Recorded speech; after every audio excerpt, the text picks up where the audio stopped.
allons définir les infections sexuellement transmissibles comme les infections qui se transmettent par voie sexuelle entre l'homme et la femme.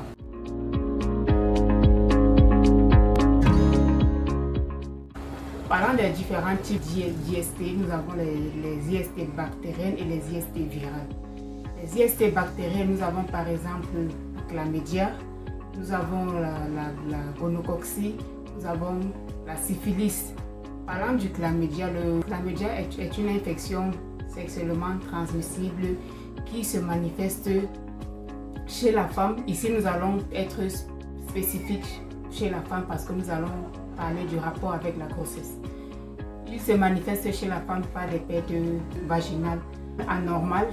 Il se manifeste aussi par des douleurs au niveau du bas-ventre.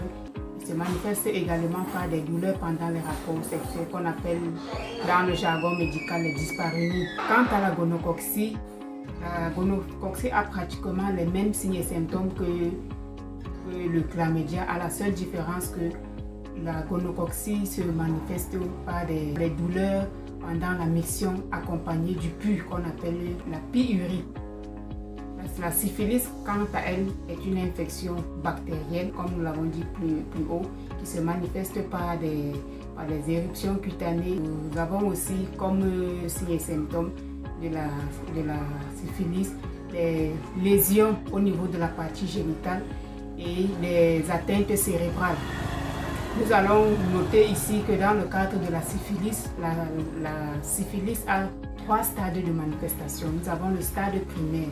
Le stade primaire se manifeste généralement par des lésions au niveau de la partie génitale et ces lésions sont sans douleur dans le cadre de la syphilis qu'on appelle le chancre syphilitique. Si déjà au stade primaire, le mal n'est pas détecté et alors n'est pas pris en charge, la patiente évolue vers le stade secondaire qui se manifeste par les lésions au niveau de la partie génitale, comme nous l'avons dit, se manifeste aussi par des éruptions cutanées. Et si rien n'est toujours fait, la patiente évolue vers le stade tertiaire qui peut atteindre le cerveau.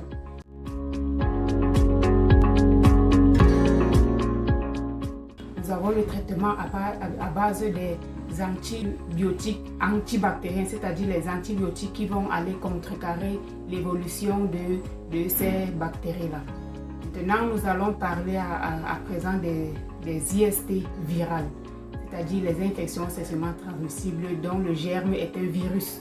Nous avons par exemple le VIH, nous avons l'herpès génital, nous avons le HPV, papillomavirus humain.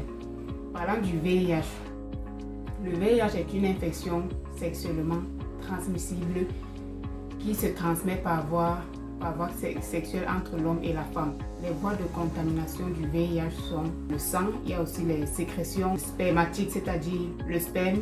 Parlant de l'herpès génital, l'herpès génital d'abord se manifeste par des lésions douloureuses au niveau de la partie génitale. Contrairement à la syphilis où les lésions sont généralement non douloureuses, mais quant à l'herpès génital, les lésions de la partie génitale sont douloureuses.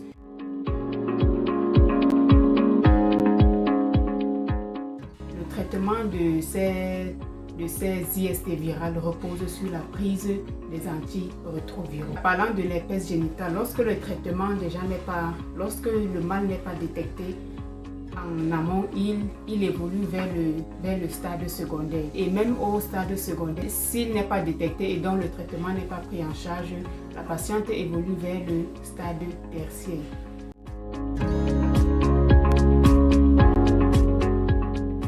La complication de l'herpès génital, par exemple, nous allons parler d'une atteinte cérébrale, de l'infertilité chez la femme, bien évidemment.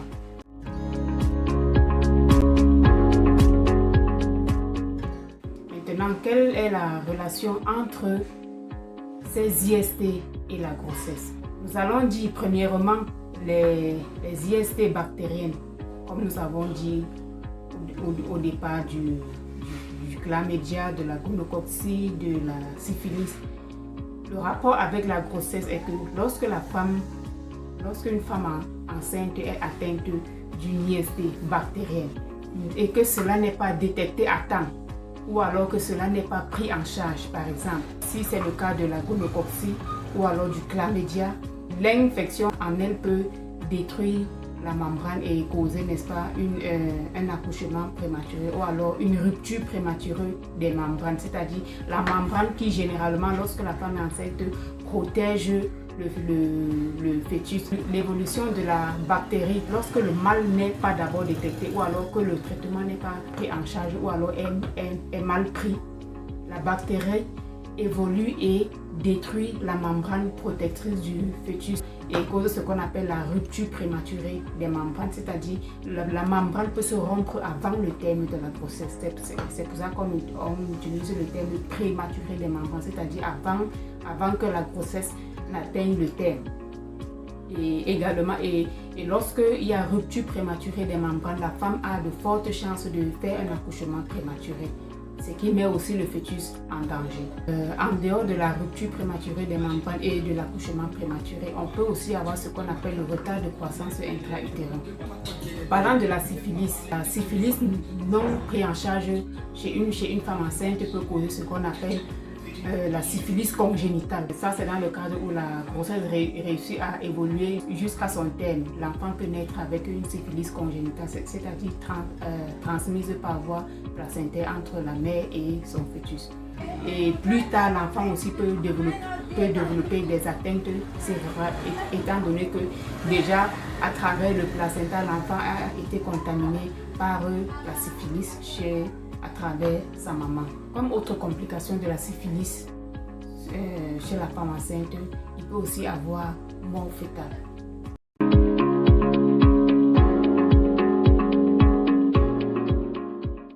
Parlant des infections virales.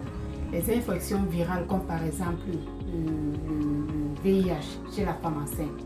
Si déjà la femme si déjà le test n'est pas effectué à temps et que la femme n'a pas connaissance de son statut sérologique, elle peut évoluer sans le savoir vers le stade secondaire. Si déjà la femme évolue vers le stade secondaire et qu'elle n'est pas sous un traitement antirétroviral, elle a de fortes chances d'accoucher un enfant contaminé. Et comme complication, quand la femme n'est pas sous traitement ou alors ne respecte pas son traitement, elle a de fortes chances d'évoluer même déjà vers le stade sida, parce que lorsque la femme est atteinte du VIH, on ne peut pas encore parler de sida. C'est l'évolution de la maladie qui peut faire en sorte que la femme quitte de stade VIH au stade sida si le traitement si elle n'est pas sous traitement ou alors si le traitement n'est pas respecté. Cela fait en sorte que le virus évolue vers le stade sida et qui expose la femme à travers la destruction de son système immunitaire vers les maladies opportunistes comme la tuberculose, les infections, les autres infections. Pire encore, si c'est une femme enceinte, elle a de fortes chances de contaminer son fœtus déjà étant dans le ventre. Et lorsque la femme est sous antirétroviraux et qu'elle ne respecte pas son traitement, qu'elle ne prend pas correctement son traitement comme il a été conseillé, le virus se multiplie. Et lorsque le virus se multiplie, il se transmet. Déjà, le virus même déjà se trouve au niveau de la barrière placentaire. Et lorsque la femme ne prend pas bien son traitement, le virus se multiplie. Et lorsque le virus se multiplie, n'est-ce pas, il entre dans la circulation sanguine à travers le placenta et atteint facilement le fœtus. Mais si la femme prend bien son traitement, le traitement antirétroviral a pour rôle de stopper l'évolution du virus. Comme autre complication du VIH et la grossesse, nous avons les retards de croissance intra-utérin. Nous avons aussi les accouchements prématurés.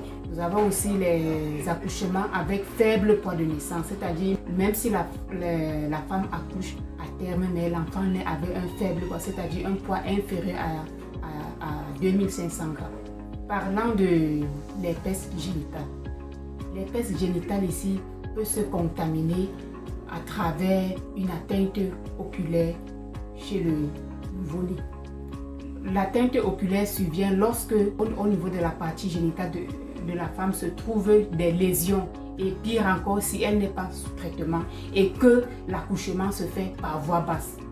Si au niveau de la partie génitale de la femme, il y a des lésions et que la femme accouche par voie basse, il y a de fortes chances que l'enfant naisse avec une herpès congénitale. Parce que ce virus qui se trouve au niveau de la partie génitale, là, pendant l'accouchement, lors du passage du fœtus, le virus peut entrer dans les yeux de l'enfant et causer ce qu'on appelle une infection oculaire due à l'herpès génitale chez la femme. Comme autre complication de l'herpès génitale, nous avons l'herpès congénitale, dont l'enfant naît déjà contaminé avec l'herpès génitale à travers sa maman.